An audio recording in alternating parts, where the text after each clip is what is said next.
तूच आहेस तुझ्या जीवनाचा शिल्पकार हा दिव्य संदेश देणारे, आणि हे जग सुखी व्हावे आणि आपलं हिंदुस्थान हे राष्ट्र सर्व राष्ट्रांच्या पुढे प्रगतीपथावर जावे असा दिव्य संकल्प देणारे जीवनविद्येचे शिल्पकार परमपूज्य सद्गुरू श्री वामनराव पै व त्यांच्या धर्मपत्नी सौ माई यांना वंदन। त्याचप्रमाणे आज ही व्याख्यानमाला आणि आजचं हे पुष्प ज्यांच्या स्मृतिप्रित्यर्थ म्हणजे स्वर्गीय प्राध्यापक सुरेश मेणे यांच्या स्मृतीस मी अभिवादन करतो। इथे ही वसंत व्याख्यानमाला नाशिक याचे सर्व पदाधिकारी, अध्यक्ष महाराज श्री यांना वंदन, तसंच या ठिकाणी मंचकावर उपस्थित ज्या बेनी मॅडम आहेत त्यांनाही नमस्कार करतो आणि आपण सर्व सद्भक्त श्रोते सर्वांना माझा नमस्कार। सर्वप्रथम या ठिकाणी इथे जे महान अशी व्यक्तिमत्व येऊन त्यांच्या उपस्थितीने आणि प्रबोधनाने पुनीत झालेल्या अशा या व्यासपीठावरून मला आज जी बोलण्याची संधी दिली त्याबद्दल मी वसंत व्याख्यानमाला नाशिक याचे सर्व पदाधिकारी कार्यकर्ते यांची मी मनापासून कृतज्ञता व्यक्त करतो। आपला आजचा जो विषय आहे तो विषय तूच आहेस तुझ्या जीवनाचा शिल्पकार। आता हा सद्गुरू श्री वामनराव पै यांचा दिव्य संदेश आहे। या सिद्धांताभोवती त्यांची संपूर्ण जीवनविद्या हे जे तत्वज्ञान या सिद्धांताभोवती फिरत आहे। आणि हे पाहत असताना म्हणजे तूच आहेस तुझ्या जीवनाचा शिल्पकार हे पाहताना आपण सद्गुरू श्री वामनराव पै यांनी निर्मिलेल्या तत्वज्ञानाच्या आधारानेच हा जो सिद्धांत आहे हा आपण पाहण्याचा प्रयत्न करणार आहोत। थोडक्यात आता या ठिकाणी आमचे जीवनविद्या मिशन नाशिकचे अध्यक्ष जे आहेत त्यांनी इथे थोडक्यात जीवनविद्येच्या संदर्भात माहिती दिली, तरीसुद्धा थोडंसं त्यातल्या त्यात एक सद्गुरूंबद्दल एक थोडक्यात मी माहिती या ठिकाणी देणं जरा क्रमप्राप्त आहे म्हणून थोडक्यात सांगतो, जरी सगळ्यांना माहिती असलं तरी। सद्गुरू श्री वामनराव पै हे सेवानिवृत्त deputy finance secretary Maharashtra government म्हणजे 1981 साली ते रिटायर झाले, परंतु 1952 पासून ते 2012 असं 60 वर्ष सलग त्यांनी हे कार्य अत्यंत निरपेक्षतेने खूप कष्ट घेऊन आणि अव्याहतपणे हे त्यांनी कार्य केलं। त्यांनी कोणत्याही प्रकारची जे प्रवचनं, कीर्तनं, प्रबोधनं कोणत्याही प्रकारची विदागी घेतली नाही। शिष्यांकडून गुरुदक्षिणा अनुग्रह घेतल्याबद्दल गुरुदक्षिणा घेतली नाही, किंवा जे अनेक त्यांनी जे ग्रंथ लिहिले, जवळजवळ 28 त्यांनी मराठीत ग्रंथ लिहिले आणि त्याची भाषांतरं या ग्रंथाबद्दल रॉयल्टी त्यांनी घेतली नाही। हे जीवनविद्येची जी निर्मिती आहे ही 5 गोष्टीच्या मिलनातून झालेली आहे। हे जीवनविद्या तत्वज्ञान त्यांनी जे निर्माण केलं आणि त्या 5 गोष्टी म्हणजे ऋषीमुनींचं तत्वज्ञान, संतांची शिकवण, त्यांना जीवनात आलेले अनुभव, त्यांनी केलेलं सखोल चिंतन आणि त्यांचे सद्गुरू, त्यांची कृपा, या 5 गोष्टीच्या मिलनातून या जीवनविद्येचा उदय झालेला आहे। हे जीवनविद्या तत्वज्ञान जे सद्गुरू श्री वामनराव पै यांचं आहे त्याच्यामध्ये सायकॉलॉजी, पॅरासायकॉलॉजी आणि मेटाफिजिक्स म्हणजे याच्यामध्ये मानसशास्त्र, परामानसशास्त्र आणि अध्यात्मशास्त्र या तिघांचाही सुरेख असा संगम झालेला आहे। जीवनविद्या जी आहे याची ती व्याख्या करतात या तत्वज्ञानाची। जीवनविद्या म्हणजे काय, तर जीवनविद्या म्हणजे वास्तववादाच्या अधिष्ठानावर प्रयत्नवादाची कास धरीत विकासवादाकडे झेप घेणे म्हणजे जीवनविद्या। म्हणजे या ठिकाणी कुठल्याही प्रकारचा आदर्शवाद, पलायनवाद, दैववाद किंवा अंधश्रद्धेला कुठल्याही प्रकारचा थारा या ठिकाणी नाही आहे। तो वास्तववाद आणि प्रयत्नवाद आणि त्याच्यातून विकासवाद। म्हणून ते म्हणतात की वस्तुस्थितीचा स्वीकार करून तिला सुरेख आकार देण्यात यशस्वी जीवनाची गुरुकिल्ली आहे। आता तूच आहेस तुझ्या जीवनाचा शिल्पकार हा विषय। आता तूच आहेस तुझ्या जीवनाचा शिल्पकार म्हणजे कसं, म्हणजे थोडक्यात याचा जो स्थूल मानाने जो अर्थ आहे की माझ्या जीवनाचा शिल्पकार मीच आहे, परंतु याचा एक जो अर्थ आहे म्हणजे जेव्हा तूच सद्गुरू म्हणतात तर ज्याला ग्रॉसली आपण म्हणतो, स्थूलमानाने तूच म्हणजे मीच माझ्या जीवनाचा शिल्पकार, हे बरोबर आहे. परंतु त्याचा संबंध जो आहे हा अगदी 5-6 हजार वर्षापूर्वीपासून आपलं हे जे भारतीय संस्कृती, भारतीय तत्वज्ञान, त्याच्याशी सुद्धा त्याचा संबंध आहे. तो सुरुवातीलाच या ठिकाणी मी सांगतो. जेव्हा सद्गुरू तूच म्हणतात, तो त्याची जो तू आहे तो तू म्हणजे आपल्या ऋषीमुनींनी फार पूर्वी सांगितलेला तत्त्वम असी. बघा, सद्गुरूंचं तत्वज्ञान हे ऋषीमुनींचं तत्वज्ञान, संतांची शिकवण, आणि त्याच्यात त्यांनी सखोल चिंतन केलं आणि नवीन असा म्हणजे पाया या तत्वज्ञानाचा जुना आहे, परंतु त्यांनी इमारत नवीन त्या उभी केलेली आहे. तर तत्त्वमसी म्हणजे ते जे तत्व आहे ते ईश्वरी तत्व आहे, हे तुझ्या ठिकाणी आहे. आणि म्हणून तू सामान्य नाही आहेस, तू असामान्य आहेस, म्हणून तूच आहेस तुझ्या जीवनाचा शिल्पकार, हे या ठिकाणी लक्षात घेतलं पाहिजे. आता प्रश्न असा निर्माण होतो की तूच आहेस तुझ्या जीवनाचा शिल्पकार, मग बाबा ज्याला आपण देव म्हणतो, परमेश्वर म्हणतो, याचं काही जीवनामध्ये स्थान आहे का? तर आहे, त्याचं स्थान निश्चितच आहे. किंबहुना सद्गुरू सांगतात परमेश्वर हा आपल्या जीवनाचा पाया आहे, किंबहुना विश्वाचा पाया. कळलं की नाही? म्हणजे परमेश्वर हे आपल्या जीवनाचं अधिष्ठान आहे. सद्गुरूंनी तर या परमेश्वराची व्याख्याच केलेली आहे. परमेश्वराची जी व्याख्या करत असताना सद्गुरू सांगतात की निसर्ग नियमासहित स्वयंचलित, स्वयंनियंत्रित, नैसर्गिक पद्धतशीर व्यवस्था म्हणजे परमेश्वर. म्हणजे ही व्याख्या त्यांनी केली. म्हणजे या ठिकाणी या व्याख्येमध्ये निसर्ग नियमासहित अशी सुरुवात केलेली. आणि हा जो परमेश्वर आहे हा परमेश्वर आपल्या जीवनाचा पाय आहे. पण सद्गुरू म्हणतात की हा परमेश्वर आपल्या जीवनामध्ये कोणत्याही प्रकारे हस्तक्षेप करत नाही, ढवळाढवळ करत नाही, तो कृपाही करत नाही आणि तो कोपही करत नाही. मग बा कसं काय स्थान? तर त्याच्याकडून कृपा किंवा कोप होतो. म्हणजे परमेश्वराचं स्थान तर आहे, त्याच्याशिवाय पत्ता हलू शकत नाही. तुकाराम महाराज म्हणतात ना, चाले हे शरीर कोणाची या सत्ते, कोण बोलविते हरिविण, देखवी ऐकवी एक नारायण, तयाचे भजन चुको नका. वृक्षाचे ही पानं हाले त्याची सत्ता, राहिली अहंता मग कोठे, तुका म्हणे विठो भरला सबाई, तया काय उणे चराचरी. म्हणजे अधिष्ठान जीवनाचा हा परमेश्वर आहे. म्हणजे या ठिकाणी जर उदाहरण घ्यायचं झालं तर वीज ही अधिष्ठान आहे. म्हणजे वीज कृपा किंवा कोप करत नाही, परंतु मनुष्य ज्या पद्धतीने विजेशी संबंध जोडतो त्याप्रमाणे विजेकडून आपल्याला प्रतिसाद मिळतो.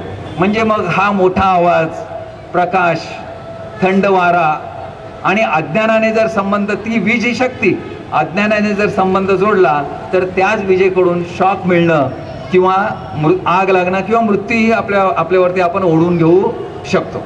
अशा पद्धतीने परमेश्वराचा संबंध आपल्या जीवनात आहे. परंतु परमेश्वराचा संबंध जो आहे तो म्हणजे परमेश्वराचे निसर्ग नियम.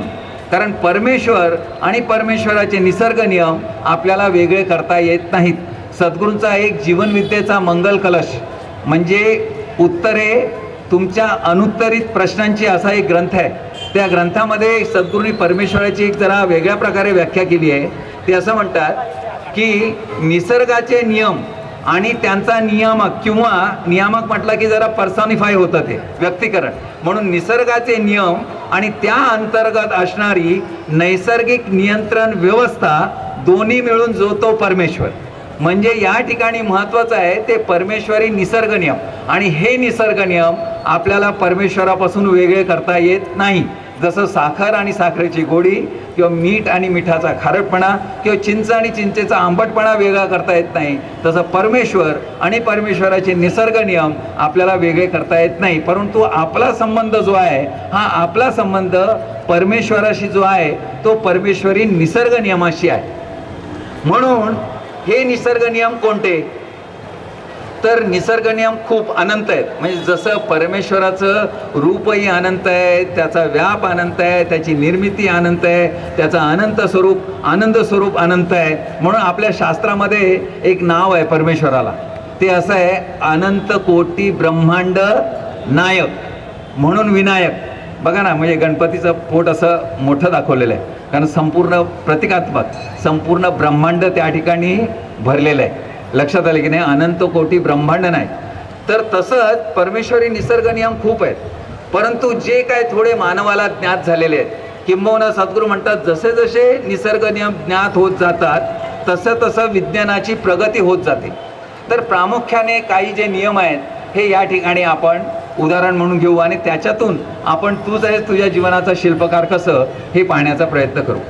जो पहिला निसर्ग नियम आहे तो म्हणजे की क्रिया तशी प्रतिक्रिया, action and reaction are equal and opposite.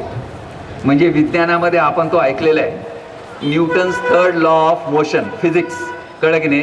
परंतु सद्गुरू म्हणतात हा निसर्गाचा नियम आहे जो फिजिक्सने घेतलेला आहे, क्रिया तशी प्रतिक्रिया. आणि या संदर्भात आपल्याकडे म्हणी आहेत, करावे तसे भरावे, पेरावे तसे उगवावे, कळलं की नाही. म्हणजे ह्याचा जो अर्थ आहे हा अर्थ तसा अगदी उघड आहे. या संदर्भात सद्गुरूंचा एक अमृत तुषार आहे.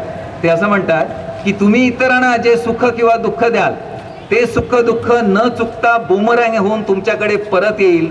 हा निसर्गाचा अटळ नियम लक्षात ठेवून जीवन जगण्यात खरे शहाणपण आहे. म्हणजे हा क्रिया तशी प्रतिक्रिया. बरं याच्यामध्ये परत फरक आहे. म्हणजे काही स्थूल म्हणजे भिंतीवरती जर चेंडू आदळला तर तेवढ्याच वेगाने परत येईल. परंतु त्याच ठिकाणी जर एक आंब्याची कोय सूक्ष्म आहे, ती जर जमिनीमध्ये ती जर पेरली तर त्याचाच बुंदा वृक्ष पाने आणि मोहर होऊन त्या झाडाला 5,000 आंबे लागतात आणि ते प्रत्येक आंबा कापला त्याच्यामध्ये पुन्हा ती कोय. म्हणजे क्रिया कशा प्रकारची आहे, कोणत्या जातीची आहे त्याच्यावर अवलंबून प्रतिक्रिया. क्रिया जर सूक्ष्म असेल तर प्रतिक्रिया सहस्त्रपटीने. म्हणून क्रिया तशी प्रतिक्रिया या नियमाचा जो दुसरी बाजू जी आहे ती म्हणजे क्रिया तशी प्रतिक्रिया सहस्त्रपटीने, म्हणजे action and reaction multiplied and magnified. आता दुसरा नियम तो म्हणजे the universal law of cause and effect. म्हणजे जेथे परिणाम आहे तेथे कारण हे असलेच पाहिजे. परिणाम आहे तेथे हे कारण हे असलेच पाहिजे. म्हणजे कुठेतरी दूर डोंगरामध्ये धूर दिसतो, तो काय चमत्कार नसतो, तिथे अग्नी आहे म्हणून त्या ठिकाणी धूर आहे, कळलं की नाही. आताच मगाशी सांगितल्याप्रमाणे आपण समजा रात्री काय जेवलो हे कधी कधी सकाळी आठवत नाही, परंतु सकाळी जो पोटावर काय परिणाम व्हायचा तो होतो, कळलं की नाही, व्हायचा तो होतो. लक्षात आलं की नाही. आता पोटासंदर्भात आणि हा विषय आला म्हणून या ठिकाणी थोडंसं सद्गुरूंचं एक वेगळ्या पद्धतीचं मार्गदर्शन आहे, कारण ते सुद्धा तूच आहेस तुझ्या जीवनाचा शिल्पकार याच्याशी संबंधित आहे. म्हणून हे या ठिकाणी थोडंसं जरा त्या ठिकाणी अंतर्भूत करतो. ते म्हणजे शरीरावर परिणाम. म्हणून शरीराकडे पाहत असताना सुद्धा सद्गुरूंचा जो दृष्टिकोन आहे तो आगळा आणि वेगळा आहे. ते सद्गुरू असं म्हणतात की शरीर साक्षात परमेश्वर. Human body is a living idol of God, wonder of wonders and king of miracles. परमेश्वराची चालती बोलती जिवंत मूर्ती, सर्व आश्चर्यांचा आश्चर्य आणि सर्व चमत्कारांचा राजा म्हणजे हे मानवी शरीर आहे, कळलं की नाही. म्हणून हे मानवी शरीर आहे. म्हणजे म्हणून शरीर साक्षात परमेश्वर. आता त्याच्याकडे कसं पाहायचं या दृष्टीने जर पाहिलं तर निश्चितपणे जसं देवाला आपण नैवेद्य चांगला चांगला देतो आणि शेवटी तो आपणच खातो, कळलं की नाही, तसंच याला सुद्धा लोक काय नैवेद्य द्यायचा तो विचार करतील आणि नको ते नैवेद्य देणार नाहीत. मनोरंजन म्हणून सांगतो नको ते नैवेद्य कोणता. अरे मटका नको, गुटखा नको, नको जुगार, दारू नको, माडी नको, नको सिगार. मटका नको, गुटखा नको, नको जुगार, दारू नको, माडी नको, नको सिगार. हो याची जोपासना हीच उपासना, हो याची जोपासना हीच उपासना. मूर्तिमंत परमेश्वर साक्षात हे शरीर, साक्षात हे शरीर. मूर्तिमंत परमेश्वर साक्षात हे शरीर, साक्षात हे शरीर. मूर्तिमंत परमेश्वर, कळलं की नाही. म्हणून शरीर साक्षात परमेश्वर ग्रंथच त्याने एक लिहिलाय, पण त्या ग्रंथाचं नाव आहे शरीर साक्षात परमेश्वर आणि खाली हळूच लिहिलेलं आहे सैतान सुद्धा. म्हणजे कसं तुम्ही शरीराला फिडिंग करतात त्यावर अवलंबून आहे. असो, एक मध्येच ह्या नियमासोबत हा एक विषय. पण एक लक्षात घ्या, ही जी व्यसनं आहेत, कारण काही या ठिकाणी एकंदरीत सर्वच प्रकारचे काही तरुण शाळेत जाणारी मुलं लांबून लांबून काही ऐकतायत. तर ही जी व्यसनं जडतात ही का जडतात. तर आम्ही असं शाळेत जातो ना, तो काही मुलं अगदी निरागसपणे उत्तर देतात, अहो व्यसनं का जडतात. तर ती लहान मुलं सांगतात, लहान मुलं हो टेन्शन टेन्शन. टेन्शन टेन्शन आलं की असंच उठून जातो का कोण. दारू प्यायला आणि तंबाखू खायला आणि सिगरेट ओढायला. मग नंतर ते विचार करतात आणि सांगतात काय, न लगे मुक्ती धन संपदा, संत संग देई सदा. संगतीमुळे ही व्यसनं जडतात.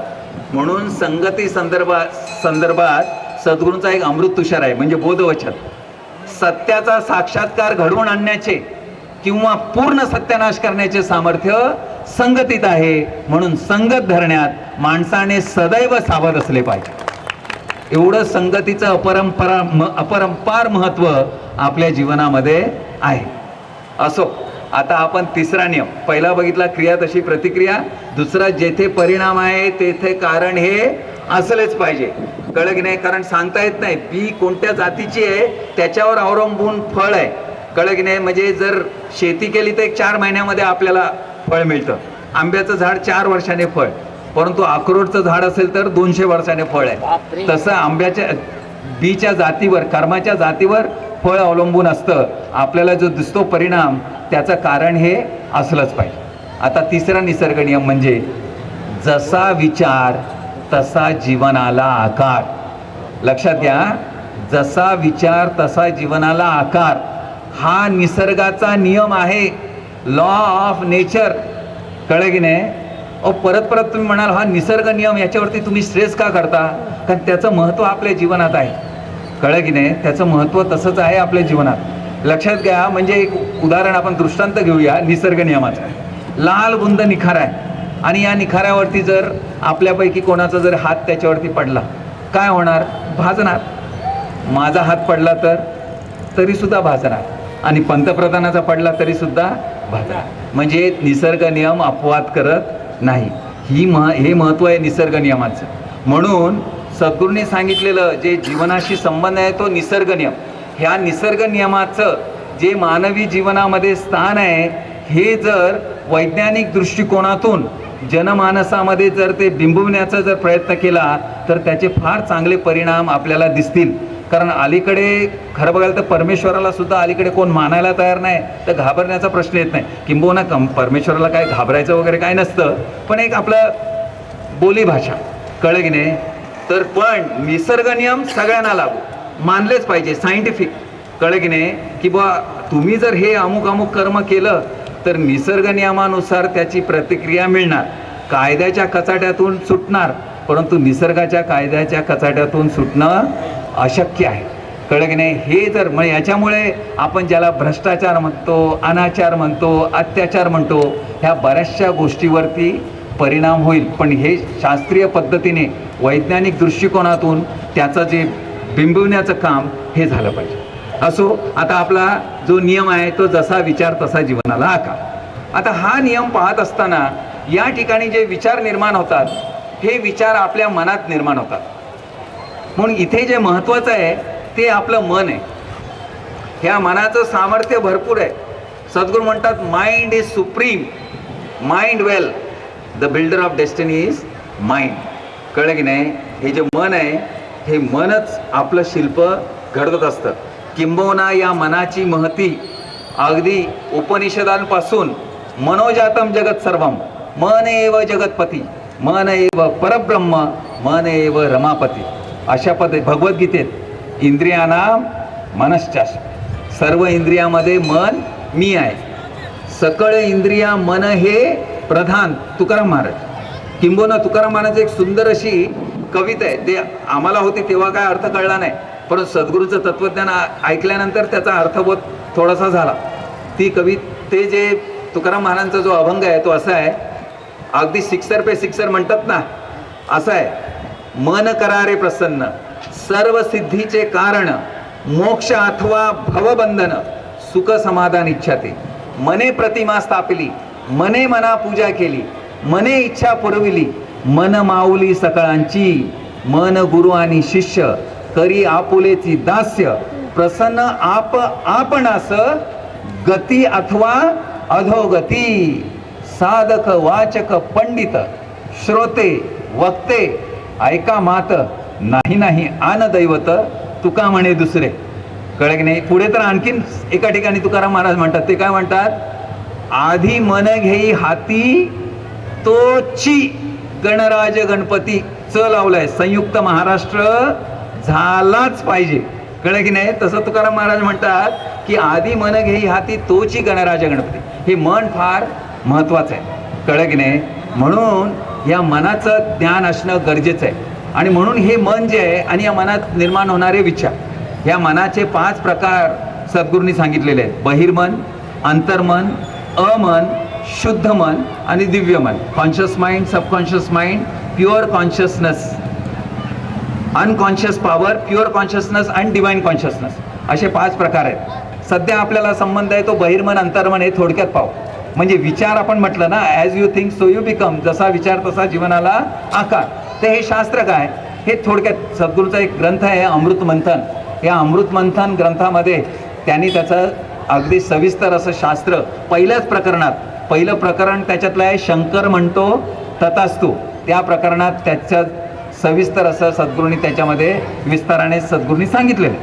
तर हे बहिर्मन अंतर्मन म्हणजे आपल्या ठिकाणी जे विचार निर्माण होतात ते कुठे होतात? बहिर्मनात निर्माण होतात. विचार निर्माण होतात ते कॉन्शियस माइंडमध्ये, बहिर्मनात. आणि जे विचार आपण घोळवत ठेवतो ते घोळवत ठेवलेले विचार कालांतराने अंतर्मनात जातात. त्या ठिकाणी ते रुजतात, मूळ धरतात आणि ते शेवटी आपल्या जीवनामध्ये साकार होतात. हे शास्त्र आहे बहिर्मन अंतर्मनाचं, ज्याला सायन्स आपण म्हणतो. डॉक्टर मर्फीचं एक सुंदर विधान आहे या संदर्भात. ते असं म्हणतात, you think with your conscious mind and whatsoever you habitually think sinks down into the deeper levels of your subconscious mind, which creates according to the nature of your thoughts. Just as water takes the shape of the pipe it flows through, similarly the life principle flows through you according to the nature of your thoughts. याचा अर्थ असा, तुम्ही बहिर्मनाने विचार करता आणि जे विचार घोळवत ठेवता ते कालांतराने व्हॉट्सो एव्हर यू हॅबिच्युअली थिंक, जे विचार रेंगाळतात, रेंगाळणारे विचार फार महत्त्वाचे आहेत. घराच्या समोर सुद्धा जर कोण रेंगाळू लागलं तर पहिलं सावध असलं पाहिजे. तसंच या ठिकाणी सुद्धा जे विचार रेंगाळतात ते whatsoever you habitually think sinks down, ते अंतर्मनात जातात. आणि कसे साकार होतात? Just as water takes the shape of the pipe it flows through. म्हणजे ज्या पद्धतीचा शेप म्हणजे आकार, पाणी ज्या नळातून वाहतं किंवा नळीतून वाहतं ते पाणी ते आकार घेतं, त्याचप्रमाणे जे लाईफ प्रिन्सिपल म्हणजे जीवन तत्व आपल्या ठिकाणी जे आहे, हे आपल्या ठिकाणी निर्माण होणाऱ्या विचारांच्या नळीतून वाहत असतं आणि आपल्या जीवनाला ते आकार देत असतं. इथे दृष्टांतच द्यायचा झाला तर असा देता येईल की शेतकरी, जमीन म्हणजे शेत आणि बिया, हा दृष्टांत या ठिकाणी देता येईल. आता या ठिकाणी बहिर्मन आपलं जे आहे कॉन्शियस माइंड, हा आहे शेतकरी. जमीन सबकॉन्शियस माइंड म्हणजे अंतर्मन, ही जमीन म्हणजे शेत. आणि बिया विचार, बिया विचार. ज्या प्रकारच्या बिया शेतकरी पेरेल त्या प्रकारचं पीक. जर चुकून समजा एखादा सज्जन शेतकरी कडुनिंबाचं त्या ठिकाणी बी, तर आंबा मिळणार नाही. सज्जन आहे याला कळत नाही, नको आपण आंब्याचं झाड, असं होणार नाही. काय पेरायचं हे शेतकऱ्याने ठरवायचं. दामदुपटीने द्यायचं काम जमिनीचं. एका बीजापोटी तरुवर कोटी. कळलं की नाही? म्हणून काय विचार करायचे हे तू ठरवायचं. म्हणून सद्गुरू सांगतात, तूच आहेस तुझ्या जीवनाचा शिल्पकार. कळलं की नाही? तूच आहेस तुझ्या जीवनाचा शिल्पकार. या ठिकाणी एक लक्षात ठेवायचं की ही जी जीवनविद्या आहे याच्याबद्दल एक सद्गुरूचं विधान आहे. ते असं आहे की ही जीवनविद्या तुम्ही जरी 10% आचरणात आणली तरी 100% सुखी व्हाल. या ठिकाणी शिष्यत्वाची अट नाही. बघा काय म्हणतात, तुम्ही 10% जीवनविद्या आचरणात आणा, 100% सुखी व्हा. माझे शिष्य असा किंवा नसा. कळलं की नाही? शिष्य असा किंवा नसा. लक्षात आलं की नाही? म्हणून या ठिकाणी हे विचार महत्त्वाचे. म्हणून बघा बऱ्याच वेळेला असं होतं, सज्जन माणसं असतात आणि आपण म्हणतो हा मनुष्य किती सज्जन आहे, आणि मग त्याच्या वाट्याला हे दुःख का? त्याच्या वाट्याला दुःख का? कोणाच्या आल्यात नाही, गेल्यात नाही, कोणाला वाईट बोलत नाही, कोणाचं वाईट करत नाही, मग दुःख का? याचं उत्तर आपल्याला या निसर्ग नियमात सापडतं. जसा विचार तसा जीवनाला आकार. मनुष्य सज्जन असला तरीसुद्धा तू काय विचार आतमध्ये करतो हे काय कोणी सांगू शकत नाही. लक्षात आलं की नाही? हे काय सांगता येत नाही. किंबहुना कधी कधी अनिष्ट विचार किंवा सज्जन माणसाचा एक प्रॉब्लेम असतो. ही सज्जन माणसं असतात ना, ती काळजी चिंता भरपूर करतात. कळलं की नाही? मग काळजी चिंता म्हणजे पुन्हा ते अनिष्ट विचारच. लक्षात आलं की नाही? माझं कसं होईल, मुलीचं लग्न होईल का, मुलाला नोकरी मिळेल का, अशा पद्धतीचे विचार असतात. आणि नियम जसा विचार तसा जीवनाला आकार. कळलं की नाही? म्हणून या ठिकाणी हा नियम कामाला येतो. म्हणून any thought or action which is not harmonious, whether through ignorance or design, results in discord and limitations of all kinds. God has nothing to do with unhappy and chaotic conditions in the world. All these are brought about by man's negative and destructive thinking. लक्षात आलं की नाही? अगदी जाणीवपूर्वक किंवा अजाणता जरी विचार किंवा कर्म किंवा विचार जर तुमचा निगेटिव्ह नकारात्मक असेल तर त्या ठिकाणी तुम्हाला तशीच प्रतिक्रिया मिळणार. देवाचा इथे काही संबंध नाही, निसर्ग नियमाचा संबंध आहे. लक्षात आलं की नाही? निसर्ग नियमाचा संबंध आहे. आणि हे जे विचार आपण करतो या विचारामुळे म्हणजे ज्या विचारामुळे आपल्या ठिकाणी जे संचित आहे या संचितातील प्रारब्ध काढण्याचं काम म्हणजे विड्रॉल ज्याला आपण म्हणतो ना, बँकेतून आपण चेक देतो आणि जमा पैसे काढतो, तसंच या विचारांचा चेक आपण त्या संचिताच्या काउंटरवर देतो आणि तशाच प्रकारचं प्रारब्ध वाट्याला येत असतं. म्हणून चिंतन हे शुभ पाहिजे, पॉझिटिव्ह पाहिजे. त्याचं कारण हे सर्व परिणाम होत असतात. पुढे ह्या विचारांचा परिणाम आरोग्यावरही होतो आणि ते आता मेडिकल सायन्सने सिद्ध केलेलं आहे.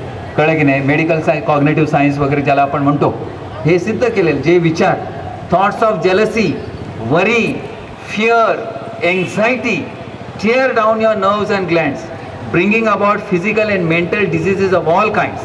असं म्हटलेलं आहे. एपिक्टेटस म्हणून एक ग्रीक फिलॉसॉफर आहे, तो असं म्हणतो, you should be more concern about removing wrong thoughts from your mind than about tumours and abscesses on your body. म्हणजे सावध राहा. कशाबद्दल? की ट्युमर्स आहेत, गाठी आणि पू आलेले फोडी त्या असतील त्याच्याबद्दल कसे तुम्ही सावध असता? दुर्लक्ष करून चालणार नाही. त्याच्याबद्दल कसे सावध असता? तसं डोक्यामध्ये काय विचार चाललेले आहेत याच्याबद्दल तुम्ही सावध राहा. लक्षात आलं की नाही? कारण त्याचा परिणाम आपल्या शरीरावर होतो. आता मी हे पाश्चात्यांचं सांगितलं, आमच्यासुद्धा संतांनी 450 वर्षापूर्वी तुकाराम महाराजांनी सांगूनच ठेवलं की संतांची भाषा जरा भक्तीची असते. कळलं की नाही? काय म्हणतात? खवळली या कामक्रोधी अंगी भरती आधी व्याधी. आता कामक्रोधी म्हणजे त्याचा विस्ताराने अर्थ म्हणजे अनिष्ट विचार. हे जर खवळले तर अंगी भरती आधी व्याधी. लक्षात घ्या, आधी आणि व्याधी दोन्ही म्हटलेलं आहे. शारीरिक आणि मानसिक रोग.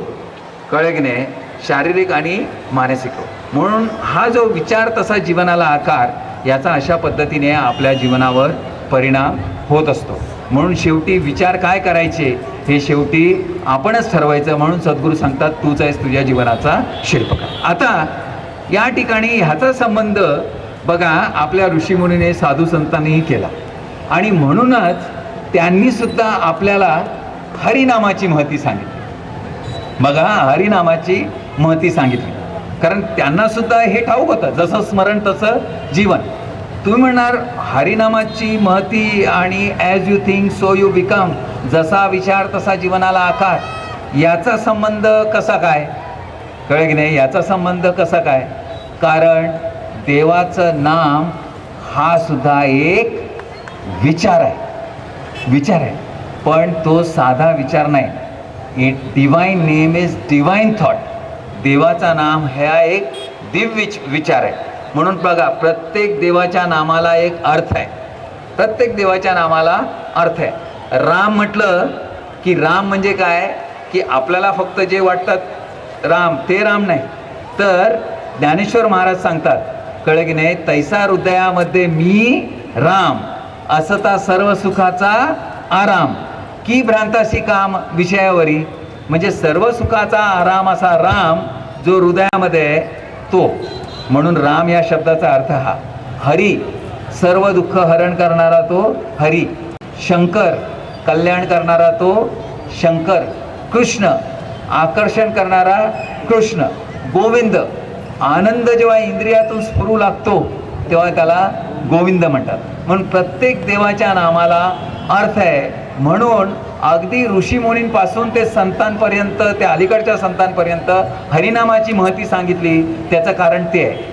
बघा, अगदी कालीनस्तरण उपनिषदामध्ये लक्षात आलं की नाही, त्या ठिकाणी हरे राम राम राम हरे हरे, हरे कृष्ण कृष्ण कृष्ण हरे हरे, हा जो मंत्र आहे हा भगवान विष्णूने नारदाला सांगितलेला मंत्र आहे. नारदाला सांगितलेला म्हणजे नारदाच्या वेळेपासून या हरिनामाची महती ते गात आहेत सगळीकडे, नारायण नारायण. लक्षात आलं की नाही. उफराट्या नामे वाल्या कोळी तरला, म्हणजे ते नाम दिलं कोणी? नारद मुनीने. लक्षात आलं की नाही, दिलं कोणी? नारद मुनीने. म्हणजे ही हरिनामाची महती तेव्हापासून आहे. वेद अनंते बोलिला, वेद अनंते बोलिला, अर्थ इतुकाची साधिला, विठोबाशी शरण जावे, निजनिष्ठे नाम घ्यावे, वेद अनंते बोलिला. ज्ञानेश्वर महाराजांच्या हरिपाठाचा पहिल्या अभंगातच देवाची येद्वारी उभा क्षणभरी, तेने मुक्तिचारी साधियल्या, हरिमुखे म्हणा पुण्याची गणना कोण करी, असोनी संसारी, टाकोनी संसारी नाही हा, असोनी संसारी, जीवे वेगू करी, वेदशास्त्र उभारी बाह्या सदा. वेदशास्त्र तुम्हाला हात उगारून आशीर्वाद देते. वेदशास्त्र उभारी बाह्या सदा, ज्ञानदेव म्हणे व्यासाची या खुणा, द्वारकेचा राणा पांडवा घरी. म्हणजे जर देवाचं हरी हरी म्हटलं, देवाचं नाम घेतलं तर अग्नीत पुण्य निर्मिती होते. अशा पद्धतीने संतांनी सुद्धा ह्या हरिनामाची महती गायलेली आहे. काय नव्हे केले एका चिंतिता विठ्ठले, सर्व साधनांचे सार भवसिंधू उतरे पार, योग याग तपे केली तयाने अमुपे, तुका म्हणे जपा मंत्र त्रिअक्षरी सोपा. विठ्ठल, कळलं की नाही.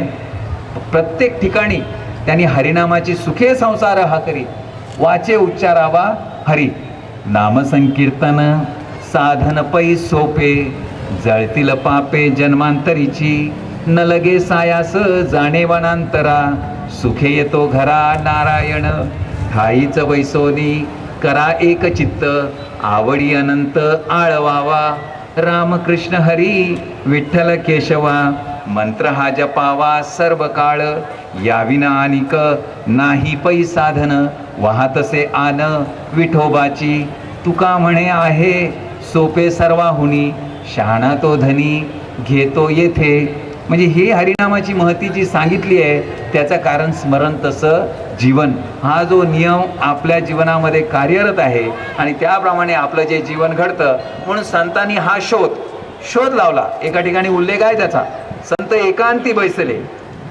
सर्वही सिद्धांत शोधिले, ज्ञानदृष्टी अवलोकिली, सार काढिले निवडोनी, ते हे श्रीहरीचे नाम, सर्व पातका करी भस्म, अधिकारी उत्तम अधम, चारी वर्ण नरनारी. कळगिने सर्वांना अधिकार. आणि एकांती बैसले सार काढलं. काय सार काढलं? ते हे, म्हणजे असं बोट करून सांगतात, ते हे श्रीहरीचे नाम. लक्षात आलं की नाही. म्हणजे हरिनाम सुद्धा हा संतांचा एक शोध आहे. म्हणून हरिनामाची महती मुक्त कंठाने जगातील सर्व धर्मातील सर्व संतांनी गायलेली आहे, एकमुखाने गायलेली आहे हरिनामाची महती. त्याचं कारण हा नियम, जसा विचार तसा जीवनाला आकार. आता हरिनामाची जरी महती असली तरी सुद्धा लोक तसं काय हरिनाम घेत नाहीत. आणि हे ज्ञानेश्वर महाराज सांगतात, हरिनाम जपे तो नर दुर्लभ, वाचेशी सुलभ रामकृष्ण. त्याला कारण काय? त्याला कारण म्हणजे असं वाटतं की खरोखर देवाचं नाम घेऊन काय भलं होईल का, अशी एक शंका येते. आणि परत ते थोडं वृक्ष आहे, म्हणजे कंटाळवानं. लक्षात आलं, पटकन अर्थबोध होत नाही, होईल की नाही अशी शंका. लक्षात आलं की नाही. मग सद्गुरूंनी विचार केला, सद्गुरू श्री वामनराव पै यांनी विचार केला की व हरिनाम घेतलं तर लोकांचं भलं होईल. कारण लक्षात घ्या, सद्गुरूंनी याच्यावर चिंतन केलं, कळलं की नाही, की मग आता हरिनाम घेऊन भलं होतं पण लोक तर घेत नाही, मग ह्याला करायचं काय. मग सद्गुरूंनी विचार केला. सद्गुरू एकांती बैसले, ज्ञानदृष्टी अवलोकिली, सार काढिले निवडोनी, ती ही विश्व प्रार्थना त्या ठिकाणी लावलेली आहे.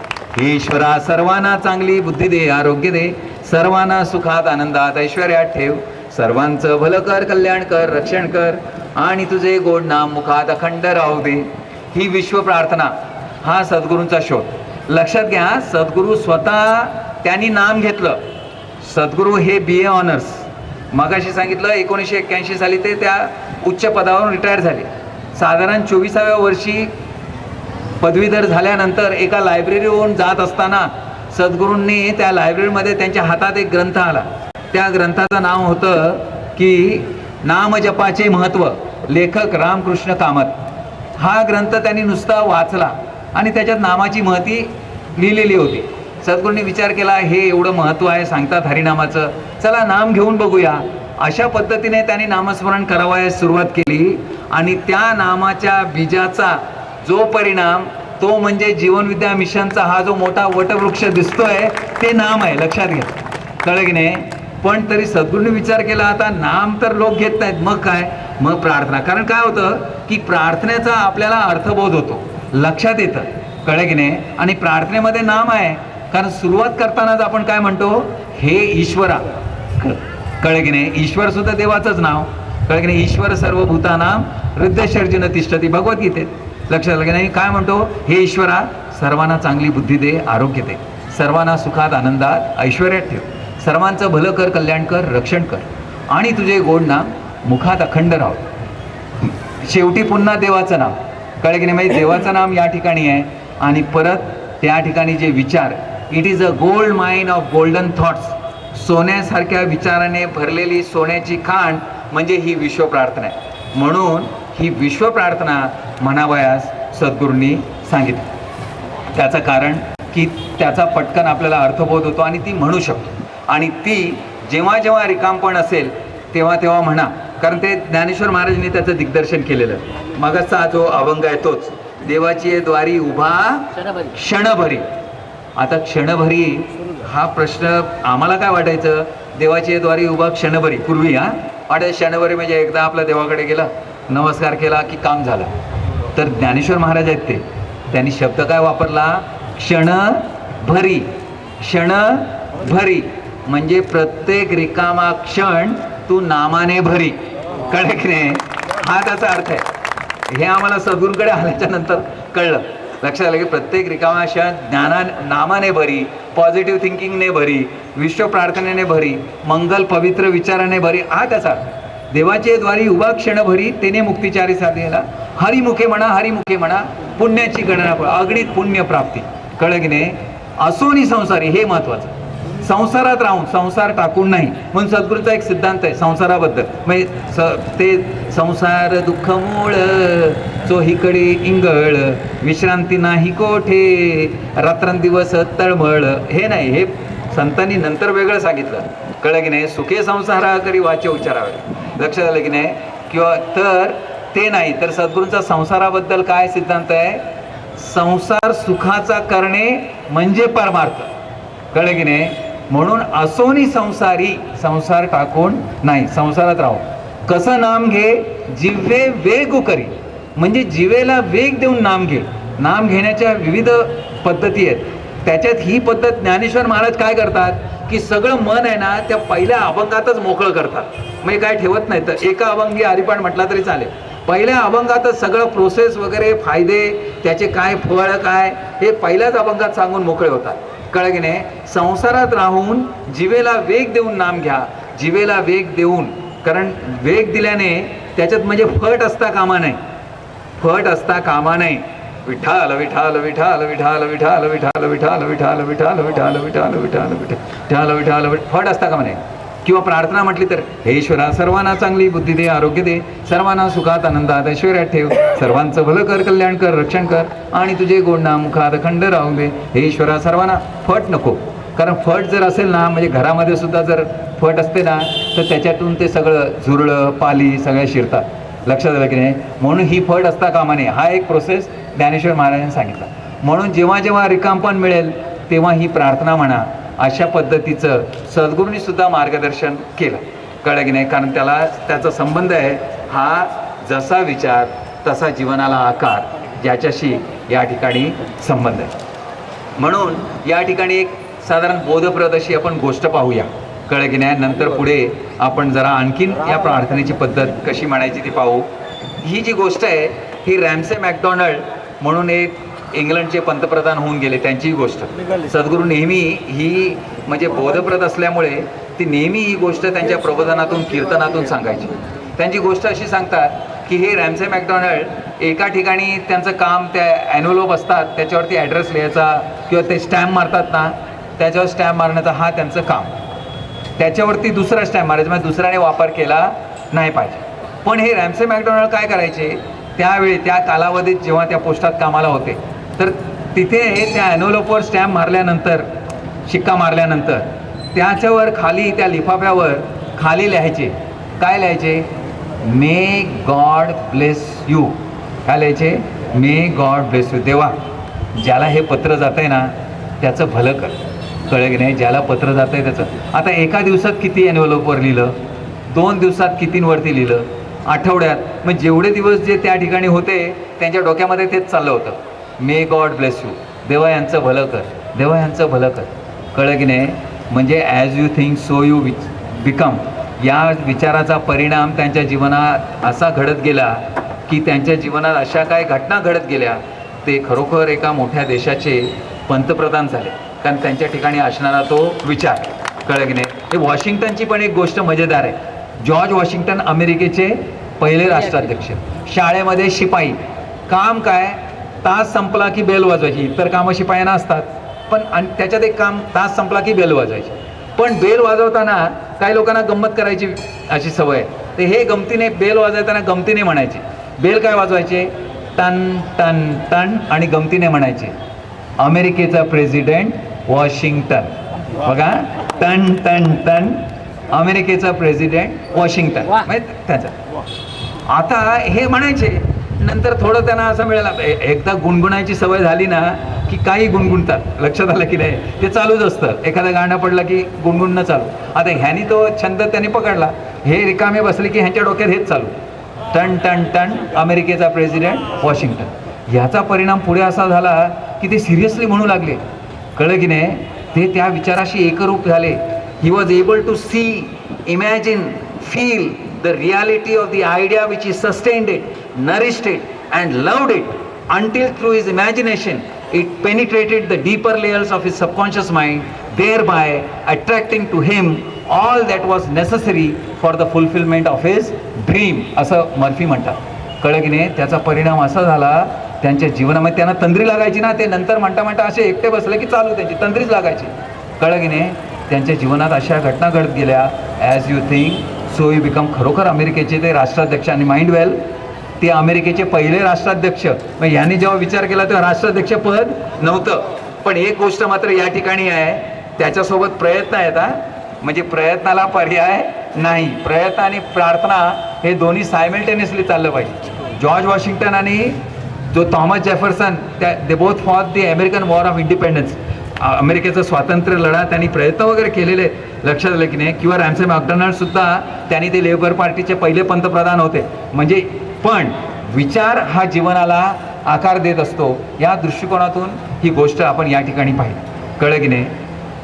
लक्षात आलं. तर या गोष्टी ज्या आहेत, म्हणून डेल कार्नेजी ते या एका ठिकाणी असं म्हणतात की ज्या प्रकारचे तुम्ही विचार करताना की खरी समस्या, the biggest problem, in fact the only problem, आपल्याला वाटतं बऱ्याचशा काही समस्या, तर कोणती खरी समस्या काय, तर the greatest problem, in fact the only problem man has to deal with is choosing the right thoughts.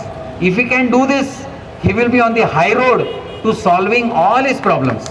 याचा अर्थ असा की सगळ्यात मोठी समस्या किंबहुना तीच एकमेव समस्या आहे.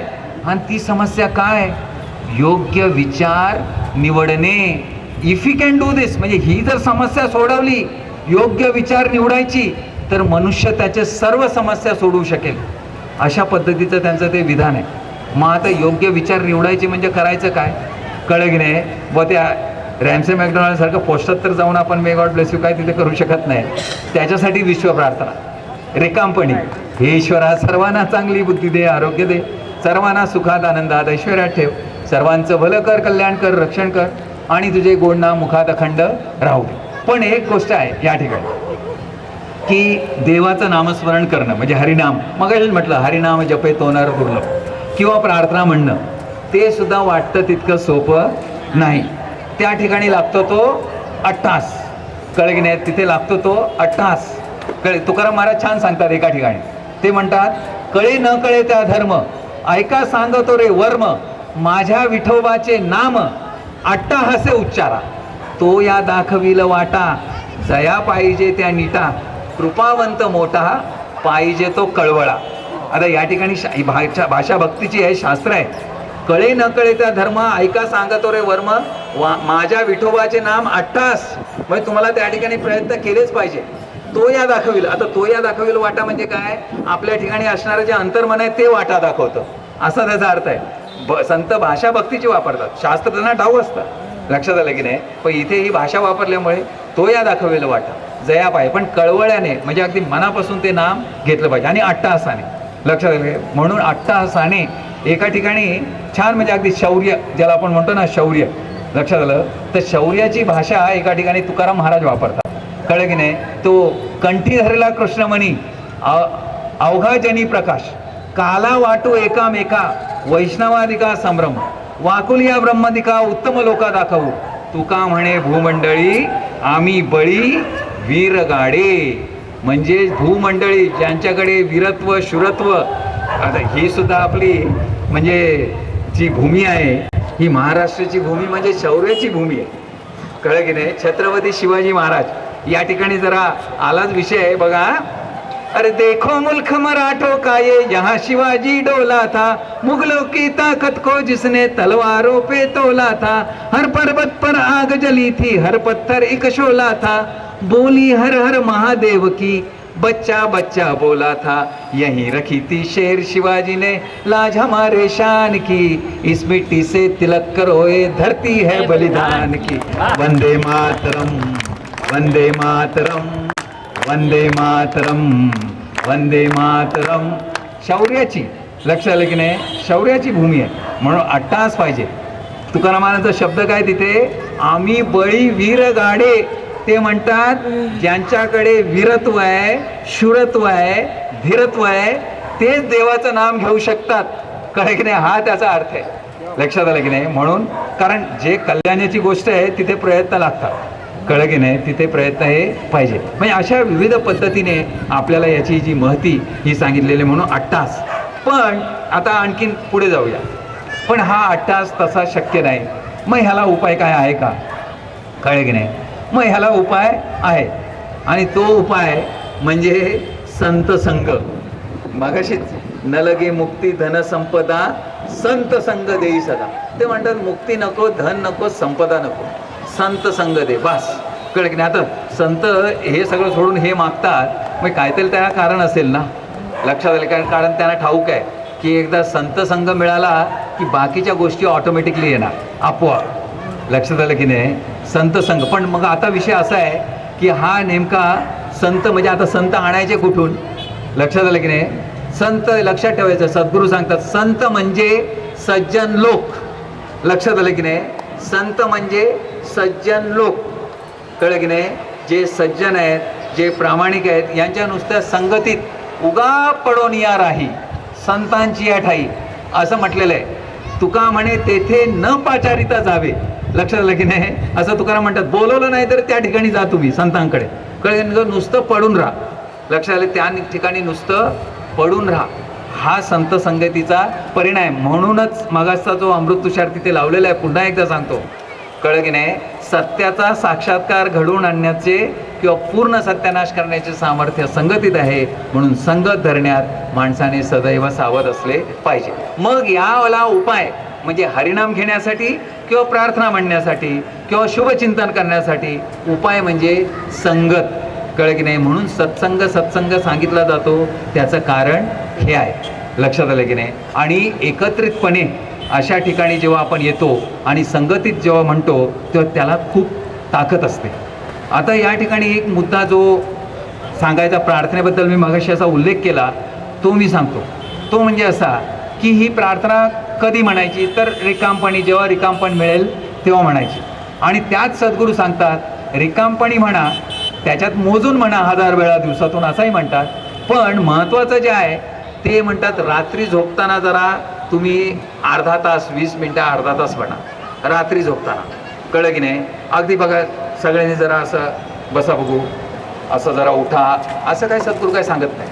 कळलं की नाही? असं बसा वगैरे निवांत अगदी. किंबहुना त्याच्या पुढे जाऊन सद्गुरू सांगतात की अगदी तुम्ही बिछाण्यावर झोपून प्रार्थना म्हटली तरी चालेल. बघा हा, बिछाण्यावर झोपून अगदी असं म्हटली तरी चालेल. लक्षात आलं नाही? पण त्याच्यात काही लोक भाग्यवान असतात. काय होतं, काही लोक असे बिछाण्यावर पडले ना की पडल्या पडल्या सुरू होतात घोरायला. भाग्यवान आहेत. मग अशा लोकांनी जरा बसलं पाहिजे. अशांनी काय केलं पाहिजे? बसलं पाहिजे. आणि बसून मग म्हणायचे ईश्वरा. बरं, आता मग त्यांना सुद्धा वाटतं जाऊ दे, आता ह्यांनी सांगितलेलं आहे जरा म्हणून बघूया. आणि मग ते सुरू करतात ईश्वरा सर्वांना, बघा, ईश्वरा सर्वांना चांगली बुद्धी दे, आरोग्य दे, सर्वांना सुखात आनंदात ऐश्वर्यात ठेव, सर्वांचं भलं कर, कल्याण कर, रक्षण कर. आणि डुलक्या काढायला सुरुवात करतात. आता सांगा हे प्रार्थना म्हणताना ह्या डुलक्या काढल्या तर चालतील काय? चालतील का? चालेल. किंबहुना असंच झालं पाहिजे. किंबहुना सद्गुरू म्हणतात असंच. तू म्हणावं का? इथे संबंध अंतर्मनाशी आहे. सबकॉन्शियस माइंड रात्री झोपताना आपलं बहिर्मन स्तब्ध होतं, डॉर्मंट, एकदम डॉर्मंट होतं. आणि अंतर्मन त्या ठिकाणी ॲक्टिव्ह आणि रिसेप्टिव्ह असतं. जे काय विचार करतो ते झेलण्यासाठी ते तयार असतात रात्री. म्हणजे विशेषतः अशा डुलक्या येतात ना त्यावेळेला अंतर्मन तर आणखीन जागरूक असतं. कळलं की नाही? बघा इथे ना कुठल्याही प्रकारचं तसं सिक्रेसी वगैरे नाही. म्हणजे सद्गुरूंनी कुठली सिक्रेसी ठेवलेली नाही. सकलांशी आहे येथे अधिकार, कलियुगी उद्धार हरिनामे म्हटलं ना तसं आहे. म्हणून हे अगदी जाहीरपणे सद्गुरू विविध ठिकाणी सांगत असत. अगदी रात्री झोपताना डुलकी, कारण डुलकी काढताना काय होतं की बरेच लोक रात्री झोपताना ना कशा डुलक्या काढतात. काही लोक नवरा बायको कधी कधी काय करतात, भांडतात, झोपायच्याच वेळेला भांडतात. आणि भांडतात आणि बायकोचं तोंड तिकडे, नवऱ्याचं तोंड इकडे, आणि झोपतात. नाही. किंवा रात्री झोपताना अनिष्ट विचार, कसं होईल माझं, मुलं काय काय, गणित कठीण आहे, इंग्रजी कठीण, असं. सद्गुरू म्हणतात रात्री झोपताना जर अनिष्ट विचार येत असतील तर ते विष आहे, विष. पहिले डोळे उघडा आणि प्रार्थना म्हणा, हे ईश्वरा सर्वांना चांगली बुद्धी दे, आरोग्य दे, सर्वांना सुखात.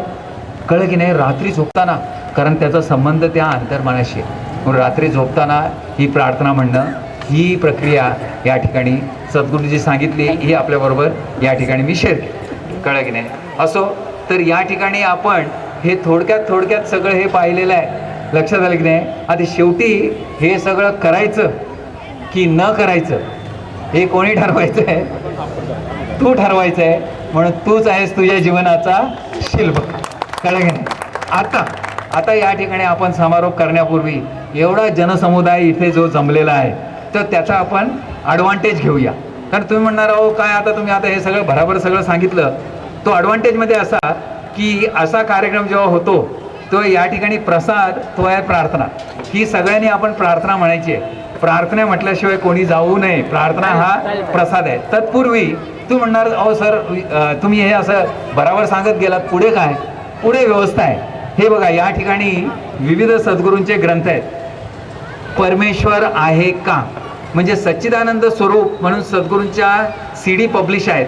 म्हणजे आता ते तुम्हाला CD सुद्धा किंवा पेनड्राईव्हमध्ये सुद्धा आपल्याला लाभेल. त्याच्यावर हा ग्रंथ परमेश्वर आहे का हा लिहिलेला आहे. तदनंतर स्त्रियांशी हितगुज जीवनविद्येचे, अंधार अंधश्रद्धेचा, म्हणजे अंधश्रद्धा ही त्याज्य आहे परंतु डोळश्रद्धा आणि आत्मश्रद्धा अत्यावश्यक आहे. हे कसं, हे याच्यात म्हणजे परमेश्वर पापुण्य हे सगळे विषय या ग्रंथामध्ये आहेत. तदनंतर आहे अमृत मंथन. मगाशी मी सुरुवातीलाच ज्याचा उल्लेख केला, प्रपंच आणि परमार्थ दोन्ही अंगाने याच्यात मार्गदर्शन आहे. याच्यात एक प्रकरण असं आहे, यमराजाची भीती वाटते ना, सद्गुरूंचं प्रकरण आहे, वंदन तुला यमराजा, असं एक प्रकरण या ठिकाणी आहे. म्हणजे अशी विविध प्रकरणं आहेत. ते प्रपंच परमार्थ दोन्ही अंगाची सद्गुरूंची जी फिलॉसॉफी, ज्याला तत्वज्ञान आहे, ते अमृत मंथन या ग्रंथामध्ये कळलं की नाही. तूच आहेस तुझ्या जीवनाचा शिल्पकार, ही सद्गुरूंची शिकवण ही या ग्रंथात आहे. शरीर साक्षात परमेश्वर, सैतान सुद्धा, हा एक ग्रंथ. आणि सद्गुरूंनी सर्वात प्रथम लिहिलेला ग्रंथ म्हणजे ज्ञानेशाचा संदेश. कारण सद्गुरूंनी 20-30 वर्ष, जवळजवळ 30 वर्ष ज्ञानेश्वर महाराजांच्या हरिपाठावरतीच प्रवचनं केली. आणि ज्ञानेश्वर महाराजांचा जो हरिपाठ आहे, या 27 अभंगाचं, प्रत्येक अभंगाचा अर्थ, भावार्थ, परमार्थ, गुह्यार्थ या ग्रंथामध्ये. या ग्रंथासंदर्भात सद्गुरूंचे एक कलिग मिस्टर कुलकर्णी म्हणून त्यावेळेला सद्गुरूंना म्हणाले, अहो वामनराव, हा एक ग्रंथ लिहून ना तुम्ही युगपुरुष ठरला असता, असं ते म्हणतात या एका ग्रंथाबद्दल. त्याच्यानंतर सद्गुरूंनी 28 ग्रंथ लिहिले. लक्षात आलं की नाही. आणि या ठिकाणी जे आहे, ही आहे प्रार्थनेची मशीन, म्हणजे ज्याला आपण चांटिंग मशीन म्हणतो ना, की लावून ठेवली की ती चालू असते, प्रार्थना त्याच्यात चालू असते. म्हणजे एका ठिकाणी नाही का, राम हमारा जप करे हम बैठे आराम, ज्ञानदेव मौन जपमाळ अंतरी, धरोनी श्रीहरी जपे सदा. तसं हे घरात लावून ठेवलं की जप चालू असतो, पण त्याचा संबंध आपल्याशी आहे, कारण जे कानात पडतं ते तोंडातून बाहेर पडतं. सद्गुरूने सांगितलेला एक किस्सा पटकन सांगतो. सद्गुरू म्हणतात, फार वर्षापूर्वी दादा कोंडके फार फॉर्ममध्ये होते. दादा कोंडके, अच्छा, सद्गुरूंना नामस्मरण करण्याची सवय, तर सद्गुरू त्यावेळेला आणि दादा कोंडकेंची गाणी जिकडे तिकडे लागत असत. तर एक दिवस सद्गुरूंनी टॉवेल घेतला आणि आंघोळीला गेले. आणि आंघोळीला आतमध्ये गेल्या म्हणतात, सद्गुरू म्हणतात, मी तिथे सुरू झालो, काय ग सखू, काय ग सखू बोलत आहे जीवा. सद्गुरू म्हणतात, हे काय, विठ्ठलच्या ऐवजी काय ग सखू कुठून आली. नंतर सद्गुरूंच्या लक्षात आलं, तेव्हा ते भोंगेच लागायचे ना, तेव्हा ते दादा कोंडकेचं लागलं होतं, काय ग सखू. म्हणजे जे कानात पडतं ते नंतर तोंडातून बाहेर पडतं. म्हणजे त्याच्यासाठी ही व्यवस्था आहे. आणि एक गोष्ट लक्षात घ्या, की या ग्रंथांच्या विक्रीतून सद्गुरू श्री वामनराव पै यांना एक पै रॉयल्टी मिळालेली नाही, मिळत नाही. किंवा आम्ही स्वयंसेवक सुद्धा कमिशनसाठी हे कार्य करत नाही. आम्ही संस्थेचं नाव आहे जीवन विद्या मिशन. या ठिकाणी कोणी कमिशनसाठी कार्य करत नाही. या ग्रंथाच्या विक्रीतून हे जे पुढील कार्य आहे, याची पुनर्छपाई वगैरे याच्यासाठी ज्यांना इच्छा असेल त्यांच्यासाठी स्टॉल या ठिकाणी लावलेलं आहे. कारण सर्व शास्त्र काय आपल्याला या ठिकाणी काय किमतीच्या आहेत, ह्या 75 रुपयापासून 100, 75 ते अगदी 30, 20, 15 अशा किमती या ग्रंथांच्या आहेत. आपण त्या ठिकाणी त्या पाहू शकता. आणि त्या ग्रंथामध्ये त्याचप्रमाणे तुम्हाला सद्गुरू प्रत्यक्ष घरात दर रविवारी सकाळी 8 वाजता जीवन संगीताचे 7 स्वर, आता येत्या रविवारी शेवटचा तो एपिसोड आहे 52वा, जीवन संगीताचे 7 स्वर 20 मिनिटाचं त्यांचं प्रबोधन त्या ठिकाणी, ते तुम्ही ऐकू शकता. आता हा इन्फॉर्मेशन टेक्नॉलॉजी आपण म्हणतो, सोशल मीडिया, तेव्हा यूट्यूबवरती सुद्धा तुम्ही जीवनविद्या मिशन किंवा नुसतं सद्गुरू श्री वामनराव पै जर टाईप केलं, तुम्हाला अनेक सद्गुरूंची अगदी शुद्ध ज्ञान कळलं की नाही, तुम्हाला ऐकवयास त्या ठिकाणी यूट्यूबवरती सुद्धा हे सगळं तुम्हाला ऐकवयास त्या ठिकाणी मिळेल. आता मी जी प्रार्थना म्हणालो त्या प्रार्थनेसंदर्भात एक सूचना करतो. आणि ती प्रार्थना आपण या ठिकाणी एक वेळ झाल्या कारणाने खरं 11 वेळा, पण एक 5 वेळा म्हणूया. पण ती प्रार्थना कशी म्हणायची हे मात्र जे सद्गुरूंनी सांगितले ते तुम्हाला सांगतो. ही प्रार्थना म्हणत असताना बघा कशी म्हणायची. हे ईश्वरा, सर्वांना चांगली बुद्धी दे, आरोग्य दे, सर्वांना सुखात आनंदात ऐश्वर्यात ठेव, सर्वांचं भलं कर, कल्याण कर, रक्षण कर, आणि तुझे गोड नाम मुखात अखंड राहू दे. अशा पद्धतीत म्हणायची. काही याच्यामध्ये प्राणायाम आहे, मुद्दाम करावं लागत नाही. बघा, हे ईश्वरा, सर्वांना चांगली बुद्धी दे, आरोग्य दे. थांबला म्हणजे श्वास थांबला, तुम्ही थांबला म्हणू नका, कळलं की नाही.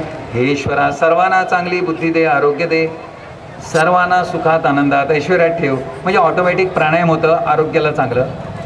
आणि ही प्रार्थना म्हणून झाल्यानंतर आपण शंकर म्हणतो तथास्तु हा आशीर्वाद, नंतर शांतीपाठ करणार आहोत. ओम शांती शांती, म्हणजे मी म्हणेन तेव्हा आपल्या लक्षात येईलच ते कसं म्हणायचं आहे ते, कळलं की नाही. आणि शेवटी आपण नाममौन करणार आहोत. आता ह्या नाममौनची प्रक्रिया लक्षात घ्या. सद्गुरूंनी त्यांचा हरिपाठ हा जो एक छोटा ग्रंथ आहे त्याच्यात लिहिलेली आहे ती, पण या ठिकाणी नाममौन ती करण्याची प्रक्रिया अशी की नाममौन म्हणजे काय करायचं, सूचना दिली जाईल, सगळ्यांनी डोळे बंद करायचे, नुसते डोळे बंद करायचे, सिम्पली सी, नुसतं पाहायचं, डोळे बंद करायचे, नुसतं पाहायचं, सिम्पली सी, जीभ तोंड बंद करायचं, जीभ टाळ्याला लावायची, तिथेच ती चिटकावून ठेवायची, जीभ टाळ्याला चिटकावून तशीच ठेवायची आणि नुसतं पाहत असताना मनातल्या मनात देवाच्या नामाचा जप करायचा. जे देवाचं नाम तुम्हाला आवडतं ते, किंवा प्रार्थना म्हणायची मनातल्या मनात. कळलं की नाही? एक थोडा वेळ. याचे फायदे आहेत. जीभ टाळ्याला चिटकवून ठेवल्यामुळे काय होतं, मन आहे ना हे आपलं चंचल आहे. कळलं की नाही? बहुचंचळ चपळ जाता येता न लगे वेळ, तुका म्हणे येणे बहु नाडिले शाणे. तर ह्या मनावरती कंट्रोल कसा? कारण जीभ टाळ्याला चिटकवतो आणि मग आपण काय करतो, आता नाम घे मनाला सांगतो. म्हणजे दोन कामं दिली मनाला. पहिलं सांगितलं आता चिटकले की नाही ते लक्ष ठेव, आणि दुसरं काम दिलं आता प्रार्थना म्हण किंवा नाम घे. म्हणजे दोन कामं मनाला दिली. आता आणखीन एक गोष्ट म्हणजे जो श्राव निर्माण होतो चिटकवून ठेवल्यामुळे, तो गिळायचा असतो, कारण तो आरोग्याला चांगला आहे. आणि त्या ठिकाणी जिथे वर जीभ टाळ्याला चिटकवून ठेवतो तिथे सद्गुरू म्हणतात योगिक सेंटर आहे, ते योगिक सेंटर त्या ठिकाणी जागृत होतं. म्हणजे हा सगळं प्रयोजन या प्रार्थना म्हणण्यामध्ये आणि शेवटच्या नाममौनमध्ये हे या ठिकाणी आहे. कळलं की नाही? तर आपण या ठिकाणी हे सगळं आता थोडक्यात सगळं पाहिलेलं आहे. आणि करायचं की न करायचं आता मी बोलत नाही, कारण प्रत्यक्ष आपण या ठिकाणी करणारच आहोत. तेव्हा सर्वांना विनंती आहे की सर्वांनी माझ्यासोबत ही 5 वेळा प्रार्थना म्हणावी आणि शेवटी आपण नाममौन करून याची कार्यक्रम म्हणजे ह्या भाषणाची सांगता करू. हां, तेव्हा सुरुवात करूया. सद्गुरुनाथ महाराज की जय. हे ईश्वरा सर्वांना चांगली बुद्धी दे, आरोग्य दे, सर्वांना सुखात आनंदात ऐश्वर्यात ठेव, सर्वांचं भलं कर, कल्याण कर, रक्षण कर, आणि तुझे गोड नाम मुखात अखंड राहू दे. हे ईश्वरा सर्वांना चांगली बुद्धी दे, आरोग्य दे, सर्वांना सुखात आनंदात ऐश्वर्यात ठेव, सर्वांचं भलं कर, कल्याण कर, रक्षण कर, आणि तुझे गोड नाम मुखात अखंड राहू दे.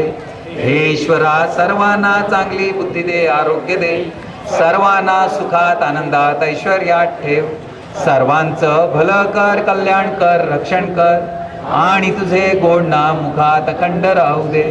हे ईश्वरा सर्वांना चांगली बुद्धी दे, आरोग्य दे, सर्वांना सुखात आनंदात ऐश्वर्यात ठेव, सर्वांचं भलं कर, कल्याण कर, रक्षण कर, आणि तुझे गोड नाम मुखात अखंड राहू दे.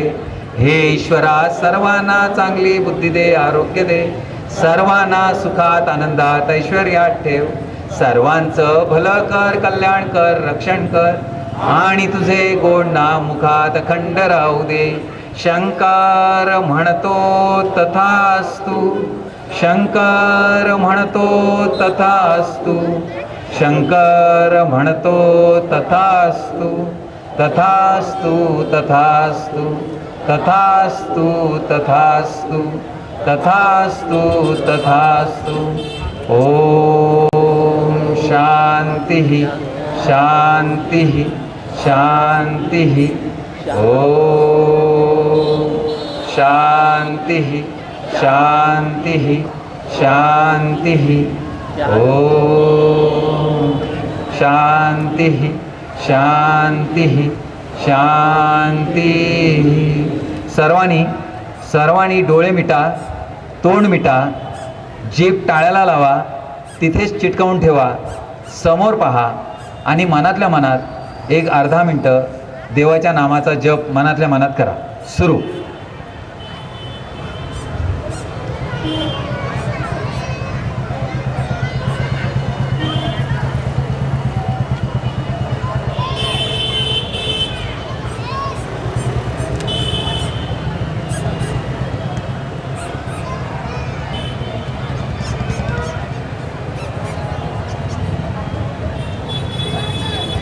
पुंडलिक वरदे हरि विठ्ठल श्री ज्ञानदेव तुकाराम. सद्गुरु श्री नारायण महाराज की जय, सद्गुरु श्री पै महाराज की जय, सर्व संतन की जय. वासुदेव हरि वासुदेव हरि वासुदेव हरि बजरंगबली की जय. या ठिकाणी पुन्हा एकदा मला वसंत व्याख्यानमाला नाशिक या संस्थेने ही जी संधी दिली आणि ज्यांच्या श्री सुरेश मेणे यांच्या पुण्याईने हे मला व्याख्यान देण्याचं जे मला या ठिकाणी भाग्य लाभलं त्याबद्दल पुन्हा एकदा मी कृतज्ञता व्यक्त करतो. धन्यवाद. या ठिकाणी जय हिंद, जय महाराष्ट्र.